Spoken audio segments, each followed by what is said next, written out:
This is Nick Redding, and you're listening to PreserveCast, a podcast with a worldwide listenership that explores the broad world of preservation from every angle, from drones to mudlarking and everything in between. Now, let's get preserving.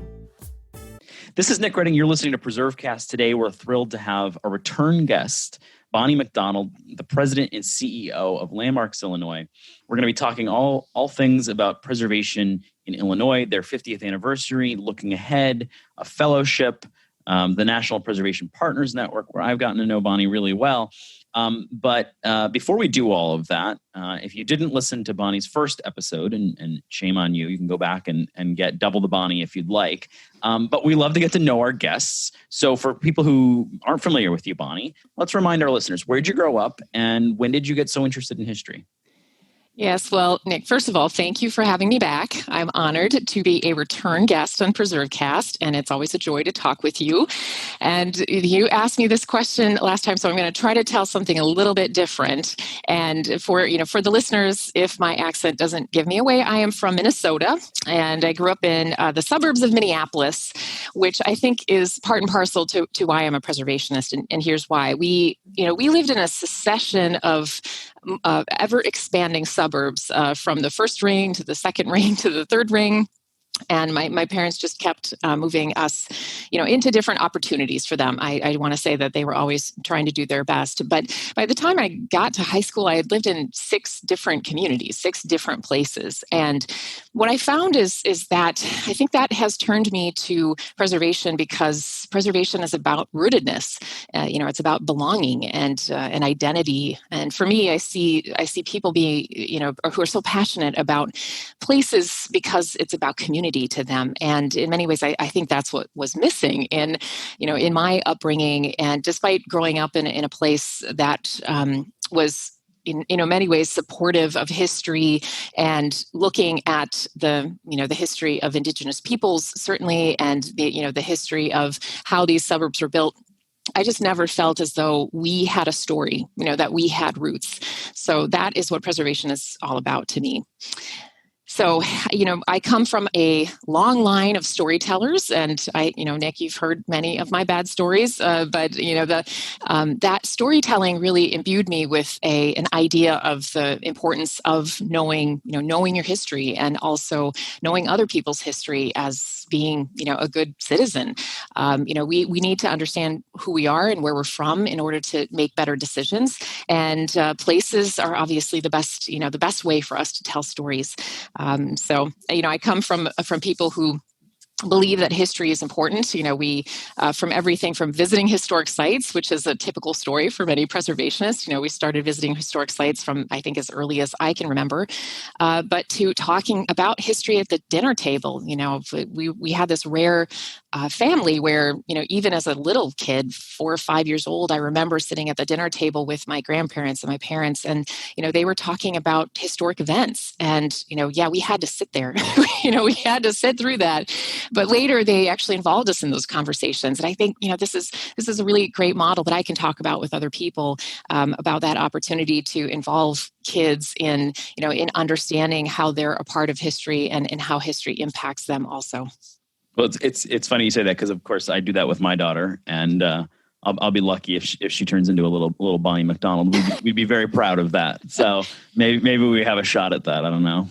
I see your posts. I just want to say that you have done an excellent job of taking your daughter to see the places important to you, and I am certain that she is going to grow into a person who respects history and shares it as well. Well, yeah, I've learned through PreserveCast that basically, as you said, the common thread is dragging your kids to historic sites, and then that gets them excited. So I was like, okay, I'm all in on that. So right. So we got to know each other, and this has been probably for me, and I'm not just trying to gush here, but this has been one of the best parts of being a part of the Partners Network, is having the opportunity to get to know you. It has been, I think in our respective leadership roles in the network, we got to know each other really well. And so, in addition to your work in Illinois, and we're going to talk all about that, of course, you've led what is known as the National Preservation Partners Network. It's its own standalone organization through a period of really tremendous growth. So we've danced around the network a few times. We've had people on who have different roles in it and everything like that. But I think it would be, it's a good opportunity for you to talk to us about the network and get people listening to know about it who might be interested or maybe even should be joining. So what should listeners know about it if you're giving them sort of the elevator pitch? And then we'll talk about, what you accomplished as chair and all that kind of stuff. But what is the network for people listening? Yes, the National Preservation Partners Network is essentially the connective tissue of the organized preservation movement around the country, and expanding into, I think, connecting people who may not see themselves as traditional preservationists, but certainly are welcome as part of a network of people who care about preserving place, preserving history, and the network represents, at this point, almost 100 different organizations, preservation organizations at the local, the regional, state, and national level. From of course, Baltimore Heritage, going to your, to your neck of the woods, Nick, to Preservation Maryland, and all the way to the National Trust for Historic Preservation. So, I think of it as that connective tissue, as really a way that the preservation community strengthens each other with their best practices, with their knowledge, and honestly, with a great deal of support for those who are struggling with something in particular. This is where we each come to, come to build a stronger preservation movement. So it started in April of 2018, so it's pretty new, everyone. This became a new national organization with this vision of having a network of people connected through I think of it as a spider web. So instead of it being a more traditional hierarchical connection that some people may think of between the local talks to the state talks to the national. This model is really about members connecting with each other, and I think that's its strength. We come from a history of doing this within the National Trust for Historic Preservation. So, of course, the preservation movement has been talking with each other for decades, and we did that in an informal way within the work of the National Trust for Historic Preservation. But in 2018, we saw an opportunity to really formalize that process, to form our own organization, and I think to strengthen the opportunity around what we could provide to this movement. Yeah, it's an exciting moment for the preservation community. And I think you're right. It's sort of this iterative network wherever there's no one organization or anything that's in charge. It's sort of like we come together and figure out what our priorities are going to be. So you followed the founding chair. And, I'm curious, obviously you got a lot done in your time as chair.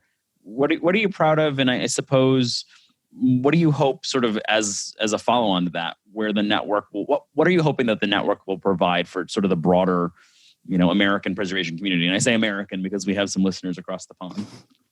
Of course, and I'm certainly glad that you have a big following, because I think what the network does is it brings together the ideas and the efforts of people from all different corners of preservation, and that's not just here. Of course, we talk with our colleagues internationally, but what we've been able to accomplish in the first 3 years, essentially, of this organization is to establish a strong network and connection between these partner organizations, and this has been done in collaboration, of course, in community with many different people. So, I've had the privilege of chairing this amazing board of directors that we have, which encompasses about 20 different leaders from around the country.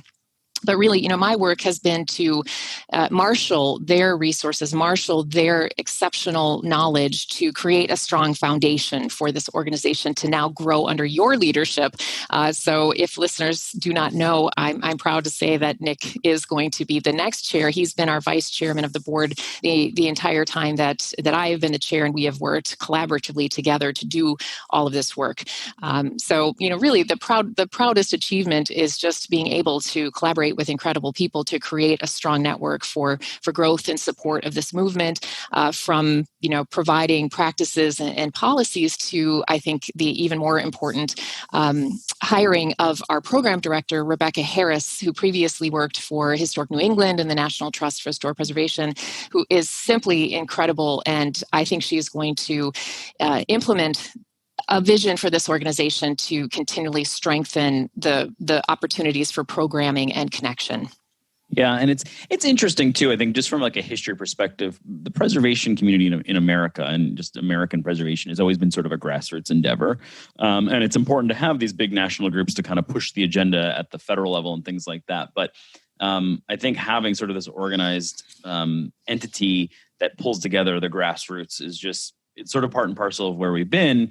But it's also an opportunity to push preservation in the directions that I think you and I and many others feel like it should be going, which maybe is a good segue to talking about, okay, let's take a look at a preservation group like Landmarks Illinois that you lead, that now is officially 50 years old. So you are actually eligible, or at least the organization is eligible for inclusion on the National Register. So hopefully you can do that. But I think, it's just like the Partners Network is sort of looking forward. 50 years is an opportunity to look back and then look forward. So I guess first and foremost, what does 50 years of preservation look like for Landmarks Illinois? Like, and you could take that question in 1,000 different ways, but is it, do you see tremendous change and growth and opportunity? Are you really proud of things that you've done in the past, but need to change? Like, what are you looking at? And then maybe we'll talk about sort of relevance and where this all heads. But what does 50 years look like for a preservation group? Mm-hmm. Yeah, Landmarks Illinois falls into the middle, I would say, of the spectrum of preservation organizations in the country. Of course, you run an organization, Preservation Maryland is much older than us. I think, is it 90 years 90. old? Yes, 90. So we're just a kid compared to you all. But then, that's right. Then I think about organizations like the Decay Devils, who are a pretty informal organization, really grassroots, ad hoc, tactical, out of Gary, Indiana, and they're brand new. And we span, I think, obviously the history of preservation, but also the opportunity for this field to evolve and come together. So I just wanted to put us in context that 50 years is certainly an accomplishment, but there are people who are achieving things who are much older than us and much younger than us. So we don't necessarily see ourselves in the eye of exceptionalism. More, it's what can we do to use this anniversary to contribute to the growth and evolution of this movement, which is truly necessary at this point. So what does it look like for us? As we've done some reflection, of course, which is inherent in an anniversary and a milestone like this, we found that we're very much the same as we were when we started. And that gives me some relief. That gives me some comfort because organizations, nonprofits can have a tendency to stray from their mission, can stray when they have opportunities and sometimes don't follow their core mission or their core idea that they were founded on. And we do. Our organization, like many, was founded to save a particular property. It was the Chicago Stock Exchange, which was designed by Louis Sullivan and Dankmar Adler around the time of the World Columbian Exposition in Chicago that many have heard of. But really what the core idea is, it's people who care about place and what place tells us about our history and our identity. Chicago is known around the world as one of the great cities of architecture, and it's these stories of the architects who rebuilt the city after the fire that is part of our identity. And so I just want to say that we still do that. We are still people saving places for people and with people. And that idea, persists, and I'm very proud of that. At the same time, we took this as an opportunity to really deeply reflect on what we're doing wrong. What does the preservation field need to do to some would say enhance its relevance, or some would say become relevant, and then that will come later, I'm sure, in our interview. So, what our future looks like after we've reached this milestone and into the next 50 years is honestly taking this deep reflection that we can talk about and making substantial change so that really the people in communities who these places are about them and their belonging are those that are making the decisions about what happens with them. So, yeah, let's talk about that. So how did you, there's so many different ways of doing this, but how did you contemplate the next 50 years and relevance, and what have you learned in the process? What are these guiding principles? How did you approach this? Because I not only is it interesting just about what you've done, but I think it could be instructive for people who, maybe are coming up on an anniversary or even not, and they just want to figure out, what matters and why they exist and why they should exist and things like that. How did you guys do it? Mm-hmm. Well, thank you for this opportunity to talk about it, because this was really our intent in publishing information and promoting information about how we approached our anniversary. That it could be, it maybe not a model. We hope it is, but honestly, that it's a contribution to the field for people to see whether they think this is a model they could adopt or not.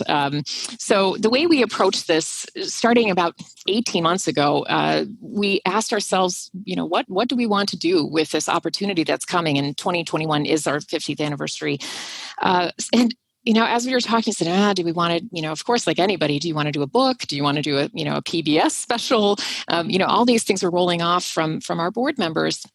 And I really challenged that, because if you're going to spend that resource doing this work, not only your money, but your time, your human capital, and your volunteer time, didn't we want that to be a mandate to look forward instead of necessarily looking backward? And thankfully, our board of directors accepted that challenge, and my entire team as well became very excited about this idea.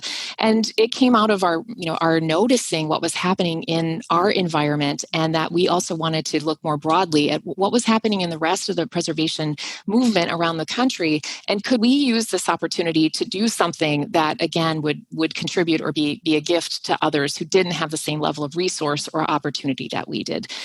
So the process that we took after we made that decision that this moment was a mandate for us was essentially we put together a think tank, and a think tank of over 30 people who were both inside and outside of preservation. I don't like to characterize people that way, but in the context, we brought in those who do not see themselves as preservationists, who would not use that label, even though some of the work that they do might have touched historic or older places, and specifically brought what we would call disruptors, those who see the issues in our field around equity and inclusion, diversity, around accessibility, gentrification, and we wanted to hear directly from them about what their truths were around preservation.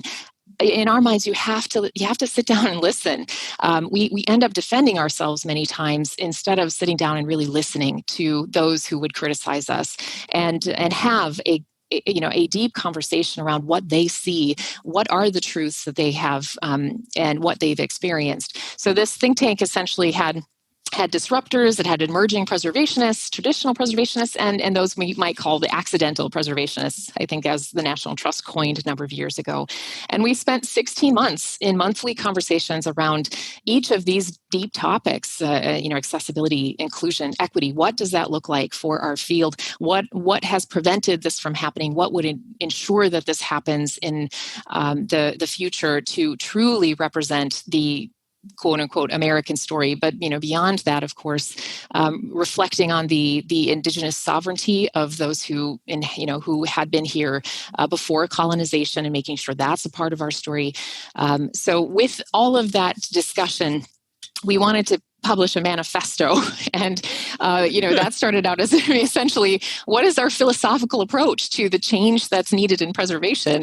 And then we decided, well, that's a little bit of a heated political term, and manifesto sounds like we're going out with our fists raised, and in a sense we are, but we felt like we didn't want that connotation around it. So we opted for instead a set of guiding principles, and after that much. Yeah, a little softer. So essentially our guiding principles, which have just been published, they're on our website at landmarks.org, are seen as our code of conduct. So how are we actually going to behave? How are we going to implement our values as an organization and use this as the aspiration to truly become the resource that people in the future will need us to be, or in the end, the resource itself might be shared openly, and the organization changes drastically, markedly in the future in how it operates or how it does its work. I certainly anticipate that. Well, I think that maybe that's a good place for us to take a pause, come back, maybe talk briefly about some of the guiding principles, and then also how this kind of ties into the work that you've done in the Fitch Fellowship. And we'll do that right here on PreserveCast. This week's PreserveCast is sponsored by Historic Roofing. Historic Roofing is your old house specialist. They're a small, family-run company of master craftsmen providing clients with consultations and expertise in restoration, maintenance, and repair in the lost arts and crafts of slate, tile, and architectural metal roofing since 1990. Historic Roofing has saved many prominent buildings in the Washington metropolitan area. To learn more about Historic Roofing's many services, visit historicroofingcompany.com, or better yet, give us a call at 410-741-0572. They'd love to discuss the history of your building and what its history holds. This is Nick Redding. You're listening to PreserveCast. Thrilled to be joined again by Bonnie McDonald, the president and CEO of Landmarks Illinois. We've been talking all about the work that they've been doing as a part of their 50th anniversary, not only looking back, but really looking forward and coming up with these guiding principles. Bonnie, before we took the break, we were talking about that. You said that they're on your website. Do you want to share a few of them that people might find interesting or maybe even surprising? Yes, I'm happy to, because we truly encourage our colleagues here and around the world to look at them, because we want them to be interrogated.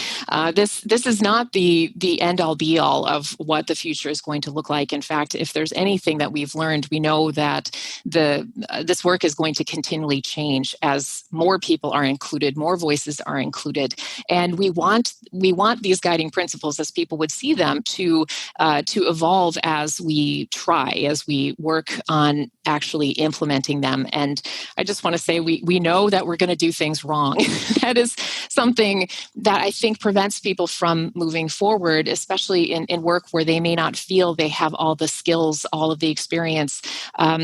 They may not have diverse voices around the table right now, but we continuously talk about ensuring, inviting, making welcoming space for diverse voices, everything from, of course, racial and ethnic diversity to people with disabilities, to the LGBTQAI community, Indigenous peoples, people of different ages and backgrounds, skill sets, geographies. I mean, this all is included in our vision of diversity. And I know there's, as I said, some fear because not everybody understands how to encourage, participate in, be an ally or a co-conspirator to social justice or racial justice, environmental or climate justice, as it's called. But we have to start somewhere, and that is something we can certainly discuss when we get to the Fitch Fellowship. But what I learned in talking with many people is that we all want to do something to move forward in this field, to identify and really. I would say execute on the problems that we see going forward. We want to stop talking and really start doing. So the guiding principles, if you take a look at them, are fairly simple in language, but deep in meaning. There are only 5 of them. After 16 months, somebody say, "Wow, you 5? That's all you all came up with." But every word that's used in here is intentional. Was again socialized and interrogated and intentionally chosen by this very diverse group of people. And so I'll just start. One of them, for example. We see them all as of equal importance, but naturally, when anybody reads a list, they're going to assume that number 1 is the most important. So we did put number 1, that fighting for and modeling justice, equity, inclusion, diversity, and accessibility is right at the top of our list, and that we will do that working together with our partners in our mutual capacities to forward this. Because we don't want to create they and us. We see this as an opportunity to create community around these ideas. So within that are a set of bullet points about how we're going to do this, even though there are many, many ways that we're going to approach fighting for and modeling justice, equity, etc. But it includes, for example, acknowledging the lives and land of Illinois' ancestral and current Native communities and their sovereignty. And that is something some may not think about in preservation, but it's tremendously important to understand, where we are, where we stand as we do this work, and what some of the perceptions are from our Indigenous partners about the buildings that we're saving and these places. So, moving forward, you'll see in these principles confronting climate change and promoting environmental justice, for example, and then going more into the work that we do as respectful partners and having positive and mutually beneficial relationships. And finally, I think really in many ways it's number 5, but it's endemic in everything as being fully transparent and accountable, and inviting people to keep us accountable to these principles. Well, this is big stuff, Bonnie. Keeping yourself accountable, man. You're setting the bar high, and that's good. I mean, I think a lot of people are going to be looking at this, and as you said, people can find it on your website and kind of dig into this. And I'm curious, and it is a good way to kind of like talk a little bit about the Fitch Fellowship too. How was this work informed by that? Well, first off, what is the Fitch Fellowship? What are you in your abundant spare time? What are you doing with this? And how did that inform this process as well?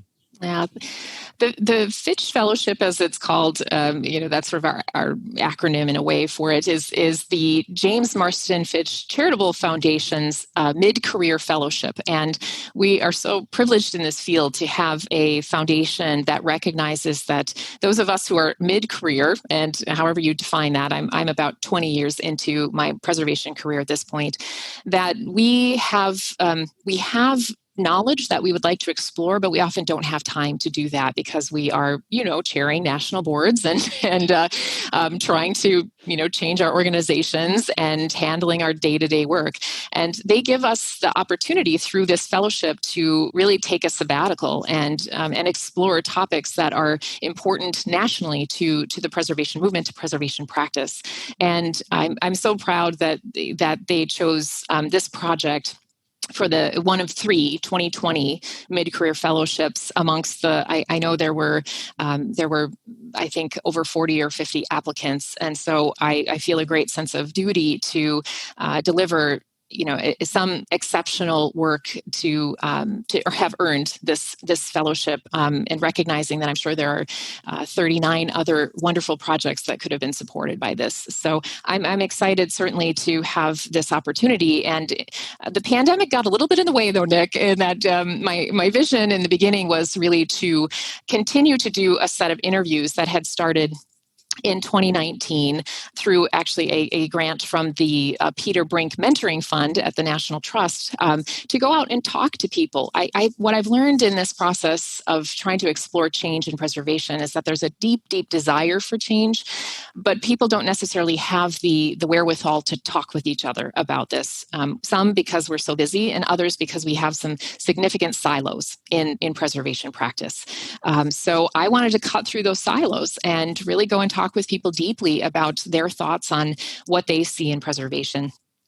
So the fellowship as a whole is to take all of that information from these interviews and to digest it into what's we're calling a guidebook to preservation's relevancy.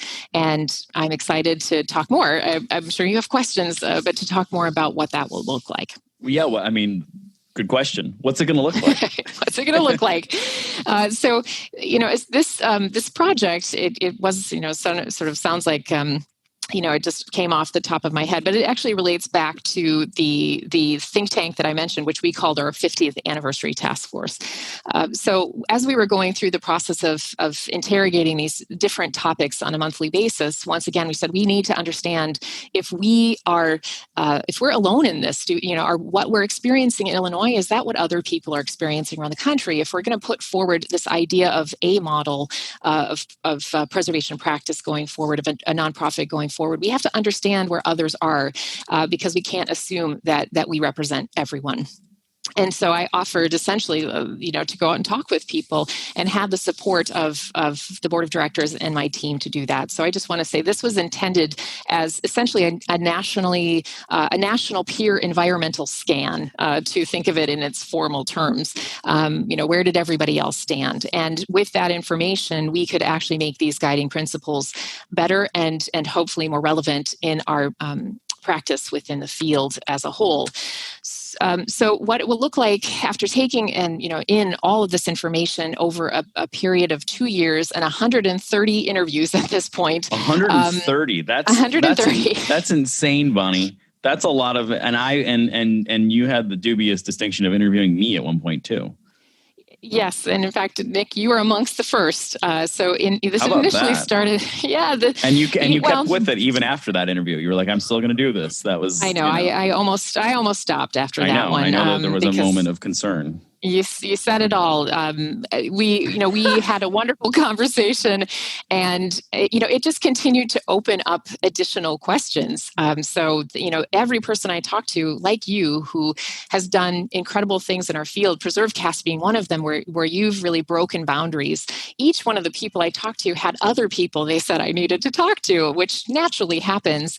And it's just, again, such an incredible privilege to be able to have this amount of time to talk with somebody for, in most cases, hours, 2 hours, 3 hours at some point, to pick their brain about what change they want to see. What did they see in preservation? Is there needed change? And what did they think that should look like? Now, are people going to be able to read this, to see these? Are there going to be descriptions of all these interviews? Because it seems like this is really valuable material. So where will we eventually see this? Yes, absolutely. So to answer the question directly, every interview with the permission of the person who was interviewed is going to be included in the relevancy guidebook. And so it will be an addendum or an appendix to the work, so that each and every person who wants to read that information has direct access to it. We felt that was tremendously important, is that we are not the interpreters of this. My job is certainly to take this information, to condense it, and to do my work that I see as offering opportunities, offering options for organizations around the country to take advantage of, to take the lessons learned from others and apply them as they see fit. So I just want to say there's no one way of doing this. And I thought that was tremendously important, was not to say that this is this is necessarily a mandate that you have to do these 10 things in order to be a relevant organization, or for preservation to be relevant. That is just not applicable. Each and every organization in preservation is different. That's our strength, and that's our weakness in some ways. Our strength is that we are localized. We see what our local conditions are. We see what the local challenges and opportunities are, and we pursue them. And we do that in our own way. But at the same time, we all do it individually. And instead of necessarily seeing that there are 5 other organizations around the country that have tackled this problem, and that there are some models and best practices, you often don't have time as a director to go looking for that. So what I saw is that this at least condenses those best practices, gives options and opportunities for localized implementation of the ones that they see fit. So there will be that piece of the guidebook, but then also you can go and read Nick Redding's interview as long as he approves what is written there. I didn't editorialize, Nick. There'll be little brackets, the little explanations of, this is what he said. I'm not condoning this, but yeah. That's right. That's right. Well, I mean, it's funny, you're on a second time. It's almost like we need to have you back for a third once the full trifecta. You'd be the first repeat to talk about the final form of the project. So, I mean, I think that's to be continued when it comes to that. When will we, before we move to our conclusion here, when will we see that come out? Mm-hmm. Well, the final guidebook is intended for publication in October of 2021, and I certainly have the hopes of doing that before the Past Forward conference hosted by the National Trust, and also at that conference, going back to the National Preservation Partners Network, we have a meeting there, and I hope there will be some opportunities to reference this as a tool for the partners members, as well as those who are coming to Past Forward as an option for them. So that's the final work, but there are some iterative steps in the process, because again, I don't think there's any one person who can identify what the future of this field is going to be. We are a collective, and so I will be publishing blog posts about topics that have come up in these interviews that are common, and the intention is to do 12 of those, and so they'll come out bi-weekly essentially, and the intention by the time this is aired is for there to be at least 1 or 2 of them published on the Landmarks Illinois website. And why that's important is that the intent is to get feedback from the field, from people, in fact, anywhere and everywhere. It's not just for preservationists, it's for people who who would like to give us their opinions and feedback and what they see in preservation, what they don't see in preservation. So it will be publicly available, and I will take all of the feedback from the comments and then incorporate that into whatever the final, the final publication is. So it's trying to socialize these ideas and incorporate other people's ideas, better ideas in this process, so that it's really a collective effort to change preservation practice and the movement for the future. Well, we will definitely stick a link in the show notes to the Landmarks Illinois website and connect people there. As always, this has been fun, and I guess we'll have to have you back for a third time. You're making the tough sell. It's sort of like Saturday Night Live. I think if you do a third episode, you get to choose the topics and everything yourself too. So, well, I haven't positioned myself this way, certainly for all the listeners, but I just have fun talking with you, Nick. So it's always a joy to be on PreserveCast. I would be back as many times as possible. Well, that sounds like fun. So before we go, we've asked you before about your favorite historic place, so we won't do that again. But what's your favorite history book instead? Oh, can I list two actually? Yeah, I guess we'll allow it today since this is your second trip here. Thank you very much for obliging me, everybody. I would say that my favorite history book at this time is The Color of Law by Richard Rothstein, and it was published perhaps 2 years ago, if that, about the systemic impact of redlining, but also beyond redlining, the impact of systemic racism through governmental policies at the local, state, national level, and how it has continually impacted communities of color by denying wealth building, as well as the basic principles of human rights. And the reason I say that's my favorite, it's a hard read, everyone, is that there's a responsibility for preservationists and city planners, as I am. I have a preservation planning degree, to understand the legacy of the work that we're doing. The legacy of the foundation that we're built upon, which is planning and zoning practice, historic districts and landmarking, and intended and unintended consequences of that, and how it can inform our work going forward. In a less heady, perhaps, the other book. So that's you would say that's the nonfiction. The other is nonfiction, but it tends to be more in the, in the historical. It's not historical fiction, but it's just more fun of a read. How about that? Is a book from 2005 called Lilla's Feast, and that's Lilla. Lilla's Feast, which is it's a true story about a British colonizer of China at the time during World War II in Hong Kong. And she is captured, essentially, like many British living in Hong Kong in World War II, by the Japanese and put into a prison camp. And it's her story of using food and actually writing a cookbook while in the prison camp, and as a way to essentially survive. And why it relates to preservation is it's much like place is important to people and talks about their culture, their history, their identity. Food is another touch point for, of course, our sense of belonging and culture. And it's an incredible journey that she takes. And her cookbook is actually at the British Museum for people to see, because it's written on these tiny little scraps of paper that she could find, and talks about the act of survival by really touching base with your place, your food, your culture, your people. So I'd recommend both of those if you want to connect to preservation in a different way. Well, that is a fantastic way to end the conversation. Always fun to talk with you. Always interesting to hear your perspective on things. And it sounds like we have enough reason to come back for a third time sometime soon. Well, Nick, it's an honor to talk with you, and congratulations on your appointment as chair of the National Preservation Partners Network. I look forward to continuing to work with you in my role as a board member. And of course, I know that you will take this in a direction with your incredible leadership. So, on behalf of all of us in the preservation community, thank you. And you're the rock star. You're the wonderkind of preservation. So I know that you will do great things. Well, thank you, Bonnie. I appreciate that. Thank you.